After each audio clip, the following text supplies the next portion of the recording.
তুমি আর্জেন্টিনার পোশাক পরছো কেন? সে কি বলবে? যে আমি ওই দেশটাকে সাপোর্ট করি, ওই দেশকে ভালোবাসি, ওই দেশের পক্ষ অবলম্বন করি, এজন্য আমি আর্জেন্টিনার পোশাক গায়ে দিয়েছি।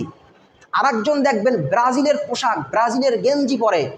যদি তাকে প্রশ্ন করা হয় আপনি ব্রাজিলের গেঞ্জি পরছেন কেন, সে বলবে আমি ব্রাজিলের সাপোর্টার, এজন্য আমি ব্রাজিলকে মহব্বত করে তার বহিঃপ্রকাশ প্রমাণ হিসাবে আমি ব্রাজিলের পোশাক পরেছি। এই গত বিশ্বকাপের সময় বাবার জমিন বিক্রি করে 7.5 কিলোমিটার লম্বা একটা জার্মানির পতাকা বানাইছে। অথচ তার অবস্থাটা এমন যে রাতের বেলায় ঘরে ঘুমাতে পারে না। ওই টিন ছিদ্র হইয়া বৃষ্টির পানির ফোঁটা টপ টপ টপ টপ করে মাথায় পড়ে। তো কি বুঝলাম? আবু তালেব নবীকে মোহাব্বত করছে, নবীকে ভালোবাসছে, কিন্তু নবীজির আদর্শ গ্রহণ করে নাই।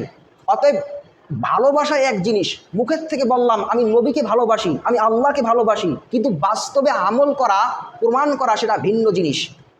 মাথার চারপাশে কোনো চুল নাই, একেবারে কাটা, কিন্তু মাঝখান থেকে এরকম চুল, কিছু সংখ্যক চুল রাইকা এরকম আসমানের দিকে তাকিয়ে আসে, থাকে না রাবার দিয়ে বাইদা এরকম তাকাই থাকে। যদি প্রশ্ন করা হয় তুমি এরকম চুলের স্টাইল কোথার থেকে শিখছো, সে কি বলবে? যে অমুক দেশের একজন খেলোয়াড় সে এইভাবে চুল রেখেছে, এইভাবে চুল কেটেছে, এজন্য আমি তাকে মহাব্বত তার প্রমাণ হিসাবে আমিও তার মতো চুল রাখছি। তো একজন মানুষ যদি একটা খেলোয়াড়কে মহাব্বত করছে তার প্রমাণ হিসাবে তার ডিজাইনের চুল সে কাটছে, ঠিক আপনি নিজে দাবি করেন আমি নবীর আশেক, কিন্তু আপনার মাথায় নবীর সুন্নাতের টুপি নাই। আপনি নিজে মুখে দাবি করেন আমি নবীর আশেক, কিন্তু আপনার চেহারার মধ্যে দাড়ি নাই। আপনি নিজে দাবি করেন আমি নবীর আশেক, কিন্তু আপনার শরীরের মধ্যে লম্বা মদিনার পোশাক নাই। আপনি যতই মুখে দাবি করেন না কেন নবীর আশেক, আপনার দাবি করাটা ওই আবু তলেবের মতো। যেরকম আবু তলেব মুখেশ বলছে নবীকে মহাব্বত করি, নবীকে ভালোবাসি, কিন্তু নবীকে অনুসরণ করতে পারে নাই, নবীকে অনুকরণ করতে পারে নাই। কিন্তু শুধুমাত্র ভালোবাসলেই হবে না, তাকে অনুসরণ করতে হবে, তাকে অনুকরণ করতে হবে। এই যে এখন বিশ্বকাপ আর্জেন্টিনা ভিএস ব্রাজিল খেলা হয়, অনেক যুবক তাদের শরীরের মধ্যে আর্জেন্টিনা এবং ব্রাজিলের পোশাক পরে। যদি প্রশ্ন করা হয় তুমি আর্জেন্টিনার পোশাক পরছো কেন, সে কি বলবে? যে আমি ওই দেশটাকে সাপোর্ট করি, ওই দেশকে ভালোবাসি, ওই দেশের পক্ষ অবলম্বন করি, এজন্য আমি আর্জেন্টিনার পোশাক গায়ে দিয়েছি। আরেকজন দেখবেন ব্রাজিলের পোশাক, ব্রাজিলের গেঞ্জি পরে। যদি তাকে প্রশ্ন করা হয় আপনি ব্রাজিলের গেঞ্জি পরছেন কেন, সে বলবে আমি ব্রাজিলের সাপোর্টার, এজন্য আমি ব্রাজিলকে মহব্বত করে তার বহিঃপ্রকাশ প্রমাণ হিসাবে আমি ব্রাজিলের পোশাক পরেছি। এই গত বিশ্বকাপের সময় আপনাদের মাগুরায়, সময় হয়ে গেছে, মাগুরায় এক আল্লাহর বান্দা 1000 টাকা খরচ করে 7.5 কিলোমিটার লম্বা একটা পতাকা বানাইছে। কিসের পতাকা? জার্মানির পতাকা।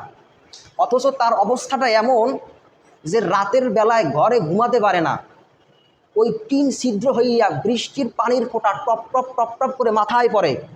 অথচ সে বাবার জমিন বিক্রি করে জার্মানির পতাকা বানাইছে। অথচ ওই ব্যক্তি যাদের জন্য লাফায় এত পাগল, উন্মাদ হয়ে গেছে, অথচ তারা সকালবেলা খানা খায় এক দেশে, বিকালবেলা খানা খায় আর এক দেশে, ঠিক না? তাদের গাড়ির অভাব নাই, বাড়ির অভাব নাই, ভিআইপি নিজস্ব প্রাইভেট হেলিকপ্টার, প্রাইভেট বিমান। অথচ তাদের জন্য, যাদের জন্য এত পাগল, তার ঘরে চাল নাই, তার ঘরে ডাল নাই, সে রক্ত দেয়, জীবন দেয়।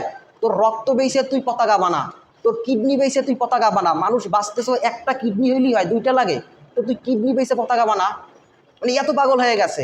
হ্যাঁ অবশ্য আমরা খেলা দেখি, এটা জাস্ট বিনোদন হিসাবে, কিন্তু এইটা যদি আমার মূল আসল উদ্দেশ্য হয়, আমার সম্পদ বিক্রি করতে হবে, আমার জমিন বিক্রি করতে হবে, আমার রক্ত বিক্রি করতে হবে, এত পাগল ইসলাম কখনো সমর্থন করে না। এজন্য আল্লাহর রসুল সাল্লাল্লাহু আলাইহি ওয়াসাল্লাম মসজিদ থেকে বের হয়েছেন। এমন সময় একজন সাহাবী আয়েশা নবীকে প্রশ্ন করলো, ইয়া নবী আল্লাহ, কিয়ামত কবে হবে?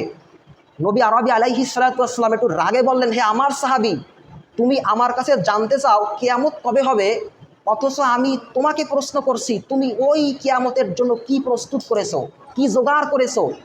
সাহাবী বললেন, হে আল্লাহর রসুল, আমি কিছুই করতে পারি নাই, ঠিকমতো নামাজ পড়তে পারি নাই, রোজা রাখতে পারি নাই, আমলের পাহাড় করতে পারি নাই, তবে হ্যাঁ একটা জিনিস করছি। নবী বললেন, কি করছো? ভাই, আপনাকে আমার জীবনের আদর্শ হিসাবে, আইডল হিসাবে, আইকন হিসাবে গ্রহণ করেছি। এবার নবী বললেন, মামান আহাব্বা ওয়ালাহু মাক্তাসাবা, শোনো, দুনিয়ায় যে যাকে মহাব্বাত করবে, যে যাকে অনুসরণ করবে, যে যাকে অনুকরণ করবে, যে ব্যক্তি ইয়াহুদি খ্রিস্টানদেরকে অনুসরণ করবে, কিয়ামতের ময়দানে তারা ইয়াহুদি এবং খ্রিস্টানের সাথে তাদের হাসর হবে। যে ব্যক্তি বেঈমানদেরকে অনুসরণ করবে, বেঈমানদেরকে নিজের জীবনের আইডল হিসাবে গ্রহণ করবে, কিয়ামতের ময়দানে তার সাথী হয়ে উঠবে। যে ব্যক্তি আল্লাহ ও তার রসুলকে, সৎ লোকদেরকে নেতৃত্ব মানবে, তাদেরকে নিজের জীবনের আদর্শ হিসাবে গ্রহণ করবে, তারা কিয়ামতের ময়দানে তার সাথী হয়ে উঠবে। কাজে আল্লাহ রাব্বুল আলামিন আমাদের প্রত্যেককে নবীজির সুন্নাত নিজে মানার এবং অন্যকে মানাবার জন্য বলার তৌফিক দান করুক। যারা সুন্নাত পারেন না, 4 রাকাত কাবলাল জুমা আদায় করে।